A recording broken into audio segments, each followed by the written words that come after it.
Ramakrishnan Jagadguru Padapadme Tayoshritva Pranamami Muhurmuha Namashri Yatirajaya Vivekananda Suraye Satchit Sukhaswarupaya Swamine Tapaharine Mukam Karoti Vachalam Pangum Bandhayate Giri Yat Krupa Tamaham Vande Paramananda Madham Vireshwarananda Dayamrutabhim Shri Ranganatham Cha Vijnana Bhanam Chidananda Rupa Shri Purushottamariam Dhyayam Hrudisthan Krutinam Hyamayami. Honorable Shri Govindacharya, illustrious Basuraj Patil ji, Shri Parthasarthi ji, Shri Nagathihalli ji, Mother Vijayalakshmi, Professor Vaidyanathan, Shri Meena ji, and a few of the dignitaries who should excuse me that I don't know their name. Therefore, a straight reference is not made. And dignitaries of the dais. Let me first try to answer the question that has been posed by Professor Nagathihalli.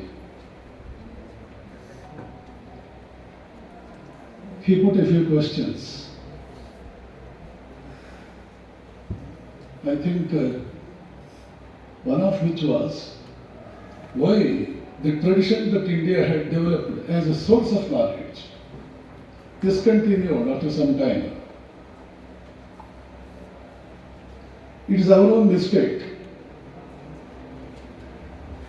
Somewhere around the 8th century, 9th century, we developed the concept called as lakh. The countries around India have all been occupied by the lakhs, and therefore we must cease to be in touch with them. And the countries around India at that time were inhabited by people that followed degenerate Buddhism. By 7th century, 8th century, Buddhism in India came to be the most condemned concept, and it had turned out to be one too. The most hideous literature human hands have ever touched composed by Buddhists, and the field of religion saw its worst condition, worst damnation during the time of 8th century, 9th century. And Shankara came on the socio-cultural scene of India and showed the degenerate Buddhism its true position. Later, it became an unwritten constitution for India not to go out of its shores and put in touch with the people around. Almost the cultural connections were totally broken. Culturally, India became a disconnected entity, and this is one thing Vivekananda vehemently condemns in one of his lectures. He says, India, when you discover the word lakh and cease to be in touch with outside countries, your doom started. That's how Vivekananda finds out the real reason for the doom of India. Because India always survived. Its glory consisted in giving knowledge to the rest of the world. The one major thing India has all along been doing, ever since the composition of Rigveda, ever since the times of Rigveda, one thing we have been consciously, deliberately, very particularly doing is invention and dissemination of knowledge. In fact, the word Bharata, our country is named as Bharata. Analyze the word. It's a Sanskrit term. Bha in Sanskrit means light. Sun is called as Bhaskara, and the girls are named as Prabha. Prabha means sublime. Prabha, divine light. Sublime light is Prabha. Prabhakara, boys are named. as Prabhakar, and girls are named as Prabhavati, like that. Bharata means a country or a community where people are highly interested in the research, in the production and dissemination of knowledge. Highly engaged, Rata. Rata means engaged also. Bharata is a country where people are majorly engaged, highly engaged in the production and dissemination of knowledge all over the world. That is why it came to be called as Bharata. And in fact, when Alexander wanted to undertake a military campaign, keeping India as its target, Aristotle warned him that India was not a country to be conquered, whereas India was a country to go and seek knowledge from. It is not a country to be conquered. It is an education center. India is a university. It is a borderless university, huge university, where people should go in search of knowledge with all humility. Just as they say in the Mundakopanishad, how a student should approach his teacher. Samitpanehe, Shrotriyam Brahmanishtam. With the summits in his hand, one should go to a teacher who is Shrotriya and Brahmanishta. So like that, Alexander, it is not a country to be conquered. You are a fool. It is not a country to be conquered. It is a country to be respected, revered, where you should go and seek knowledge from those people. Wonderful teachers are there in India. Every dust particle in India is suffused with knowledge. Therefore, you have to go there for enriching yourself with all the knowledge that you need for making your country a better place to live in. It is not a country to be conquered. That warning came from Aristotle, and Alexander at least partly followed this doctrine that was given to him by his guru, Aristotle. We have been listening to talks since 11 o'clock in the morning. Friends, remember one thing. Wherever, anywhere in the world, in any corner of the world, if you find a single sentence that is beneficial for the human being, it has gone there from India. Take it from me. Anything that is beneficial for the mankind. Plastic surgery was there in India, vaccination was there in India, so on and so forth. We all have been hearing. Today's quantum physics is faced with random enigmas. And enigmas started looming large before the scientific community ever since the Copenhagen conference took place, where Einstein had a strife with Niels Bohr. As students of science, we all know. We all know about the ins and outs of Copenhagen conference, when Einstein did not agree with the uncertainty principle that a disciple of Niels Bohr, Heisenberg, was putting forth. Heisenberg said, the building material of the universe is something you cannot predict what exactly it is. Strictly, completely in concurrence with Shankara's Maya theory. How does Shankara define Maya? Sannapi, asannapi, ubhayatmikano, sangapi, anangapi, ubhayatmikano, bhinnapi, abhinnapi, ubhayatmikano, mahadbhuta, anirvachaniya rupa, something inexpressible. Same definition Heisenberg gives about the building material of the universe. It is unpredictable, uncertain. Electron has 1,000 possibilities. Electron can present itself in 1,000 different ways. When scientist just observes one possibility and predicts about electron, what sort of truth he is giving? Virtually, he is giving no truth. It's just a notional truth, and not at all an actual truth. What is the point in getting a in Canada, there is a beautiful betta arido ili tapondro. You dig the whole mountain and you get a mouse thereby. What is the use in it? What about 999 and so on and odd possibilities that electron can present itself in? You are not at all knocking at the truth, and you claim, just as J.J. Thomson said something about that, his son said something different, opposite of it. Some other person came and he denied both, and all the three were given Nobel Prizes. Is this sort of a business that one must have in the scientific community? When Heisenberg said that, Einstein became very much furious. God doesn't play dice. To defend his disciple, Niels Bohr came to his rescue and said, it is none of our business, Einstein, to dictate to God as to how he must run the universe. And the solution for that ultimately came from Rabindranath Tagore, who proposed the philosophy from Indian Vedanta and said, Heisenberg, yes, right, you are right, it is uncertain, and it is exactly now that modern science is knocking at the door of truth.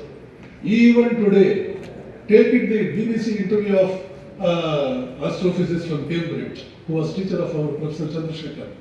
Edinburgh, I think. Edinburgh. He also said, he says, the real elusive factor in modern physics, which is not allowing us to see the truth exactly, is the consciousness of the scientist. The mindset of the scientist is in the way. It is not only the object that should be studied, the subject, the scientist who is studying the objective also must be studied. What state of mind the scientist is when he is giving some prediction about how the nature of electron is, that is also very important, which again has got tremendous concurrence with another Vedantic treatise that is called as Drishya Viveka. Come on, tell me, what is modern physics, what is modern biology, what is evolutionary theory that doesn't have its roots in India? Can anyone show me? I throw a challenge to this assembly. Call me to any international scientific conference.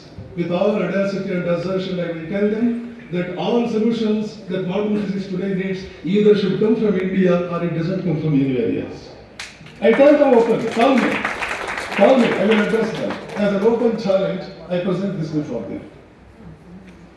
What a pathetic condition, 75 years after independence, we are all sitting together and we are discussing about the possibilities of India being the source of knowledge for the rest of the world and how much we can implement, how much we can make it a practical reality. 75 years after independence we are discussing, is it not a pathetic condition? Is it democracy? Why China has gone ahead and we are lagging behind was the question put forth by Mr. Nagathihalli, it seems. There is an administration in China. In India, you don't have democracy, you have functional anarchy.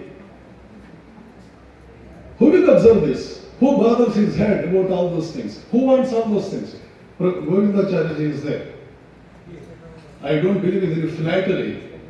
I am not at all a man that believes in flattery. What a wonderful, if I were the Prime Minister of India, as of course it is a joke, I would have made him the Vice Chairman, Deputy Chairman of Planning Commission. What a wonderful idea. I have been saying Professor Govindacharya for the past 20 years. This is one of his brainchildren. It is one of his brainchildren, his brainchild. Wonderful ideas he has. Where is the currency for that? Where is the acceptance for that? Today's education system should have introduced the achievements of India, the marvelous achievements of India in the field of knowledge, because knowledge is the greatest source of power. Knowledge is always, that is why IT industry is so much flourishing, because it gives so much, it provides, it adds a source of knowledge. Information is what? It is what that is churned continuously, whereby the cream of that content will come out, which today we call as knowledge, howsoever short-lived it may be. In Moscow, we have a center, Ramakrishna Center. Several professors from Moscow State University come there and they learn Sanskrit there. When our Swamiji asked us, why you are learning Sanskrit when so much of interest is not being shown in India itself, the birthplace of this language Sanskrit, you know what did they say? What did the professor say? Sir, we have clearly found out that the most valuable information that present day generation needs is locked up in Sanskrit language. The most valuable information, most valuable knowledge the present day generation needs is locked up in Sanskrit language. You know, NASA has made it compulsory for scientists to know Sanskrit if a scientist wants to go beyond a certain point in the scale of elevation there in NASA. Sanskrit knowledge is a must. A few days ago it said the sun is producing a sort of sound which very much resembles Om of Hindus. Bit by bit, NASA knows the whole knowledge, the treasure that India has. Bit by bit it is releasing. Bit by bit it is releasing. Continuously it is not making everything unfolded, everything opened up. And William Jones, a close friend of Warren Hastings, who became the first president of Asiatic Society, Calcutta, while writing to his British friend, it seems, in one of the letters that he wrote from India to his acquaintances in England, writes, with due respect, I don't mean to pluck a single leaf from the immortal, from the I don't need to pluck a single leaf from the unfaded laurels of our immortal Newton, but I would say with all conviction that major part of his gravitational theory and the whole of his philosophy is found in the Rig Veda. Rig Veda has all the gravitational theory. A close friend of mine, Professor Kashyap, was a student of National College where I too had my degree studies done, my PU and PhD studies. A friend of mine who was also a student of National College, a bit senior to me, he told me his experience one day. As he was walking through Avenue Road that connects National College and the State Bank of Mysore head office, he came across one physics book that dealt with Big Bang theory, written by one Russian author, Russian scientist. He opened up the book and was about to go through the foreword. While he was going through the foreword, the first sentence in the foreword read, "This theory was known to ancient Indians." This theory was known to ancient Indians, Big Bang theory. He came to Ramakrishna Ashrama running. Swami was there, and he consulted with us. So where at all it is found in India? In Vedas or Upanishads, where is that Big Bang theory? He said it is in Taittiriya Upanishad. Atmava akashas sabhuta, akashad vayoh, vayoragni, agnerapah, adhyat prithvi, prithiviyam voshadayah, voshadibhya, annam annat purusha. This is the gist and basis. Remember, in the Vedas and Upanishads, we have only the basis. Secondary details we never bothered. Vivekananda makes a reference to it. Indians never believed in secondary details. They were only interested in finding out the basic of every science, and the rest of the things he left to children. The secondary details were left to the children. The profound minds of India. What is India after all? How Vedas came into existence? Vivekananda makes a reference. The best and the most brilliant brains of India retired to forest and took themselves to the study of man, leaving aside all other pursuits. And the study was carried on for 50 long centuries. The result is Vedas and Vedanta, the basis of Indian thought. To corroborate this, the successor of Einstein in Princeton University, who again was a Nobel laureate, John Wheeler, Nobel laureate, who succeeded Einstein in Princeton University, John Wheeler, again another disciple of Niels Bohr, he says, I quote, "I think the seers of India knew it all." He is a physicist.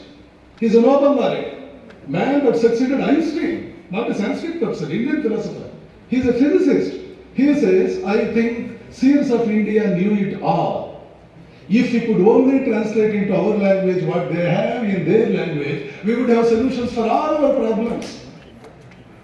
Can you come across a greater compliment than this? And I quote another Nobel, not a Nobel laureate, a great physicist from America, Professor in Berkeley University, Fritjof Capra, author of the well-known book Tao of Physics. He says, the scale of this ancient myth, when he said ancient myth, he referred to India.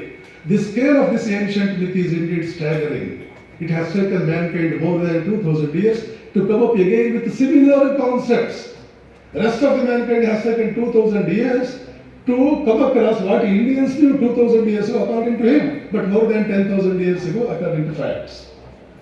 India has all along been a knowledge bank. It has all along been a repository of all the knowledge that the present day generation as well as the generations that went by required very badly, but nobody bothered to look at the Vedas, Upanishads, etc., where we have all this treasure of knowledge hidden. Unfortunately, Sanskrit is a bit esoteric language. It is not the cup of tea for one and all. Sainacharya very clearly says, unless you master the 6 angas of Veda, Shiksha, Vyakaranam, Chando, Niruktam, Jyotisham, Tatha, Kalpaschati, Shadangani, Vedasya, Manishinaha. Unless you have mastered all these subsidiary books, you cannot correctly interpret what really a Vedic sentence says.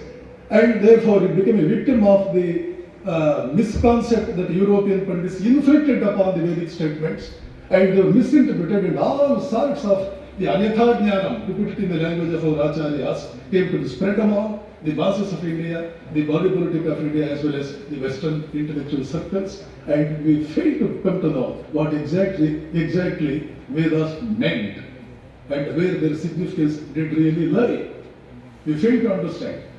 So, in the background of all these friends, it is good at least now, better late than never, was the observation that was made by, I think, our master of ceremony, better late than never. At least now we are opening up our eyes and we are trying to know, does India contain anything that is worthwhile? In that sense, we are looking to the Vedas. President Kashyap was right, absolutely right, when he thought Vedas must be given some serious attention. Though the fact was that he did not rather belong to the field of Veda directly in the sense normally we mean. But he took a lot of interest and wanted to dig into the depths of it, and he came out with beautiful, very useful information that today is acting as a suggestion, an inspiration for us all to go deeper into the realms of what we call today as the Vedic world. So like this, Vedas are the thought world of India. They are eternal. They are not time bound because they always have dealt with eternal truths. Our policy makers, unfortunately, be it political circles, be it official circles, our policy makers are totally ill-equipped for the task that they are appointed for the positions that they hold. They are the real culprits because they have the power in their hand. They have power and they don't do anything because they know nothing. They don't do anything. They have power. There are so many people who have all the intention, all the purpose, commitment, but they don't have any power. While I look at this, I am reminded of a statement made by one gentleman about how presently India is working. What is the policy in India presently? India is a country where diamonds are dimmed and pebbles are polished. You understand? India is a country where diamonds are being dimmed and pebbles are being polished. Unfortunate. Unfortunate.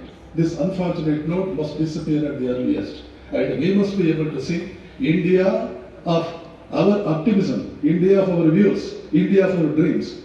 Thousands have sacrificed their everything for making India a country where we can definitely, we can see that the true hopes are burgeoning. The real glory is blossoming. And when that is the thing, we cannot sit complacent, making ourselves a silent spectators, helpless spectators of everything that is going on. We have to wake up ourselves to the reality, however harsh it may be, unpleasant it may be, and see that we do bring about India of our dreams, India of the dreams of Swami Vivekananda. In fact, I am not guest in the ordinary sense of the term today, but I am the real guest. Atithi means the one who comes without tithi, without any prior intimation. Whosoever comes, he is real Atithi. Swami, very much Swamiji was to come. Very much Swamiji was to come. He did. It is a divine dispensation, I should say. That somehow I felt like because Govindacharya is so close to me, Basavaraj Patil is so close to me, and Ajit is so close to me, and that Asta, a very dynamic lady, Asta is there. They had invited me to come here, and I came. Ultimately, the choice fell that I should step into the shoes of Jaycees Swamiji, who could not be present today because of some slight indisposition and all that. I am so happy to have been an integral part of this meaningful and beautiful session, for which I thank the authenticity. Thank you all.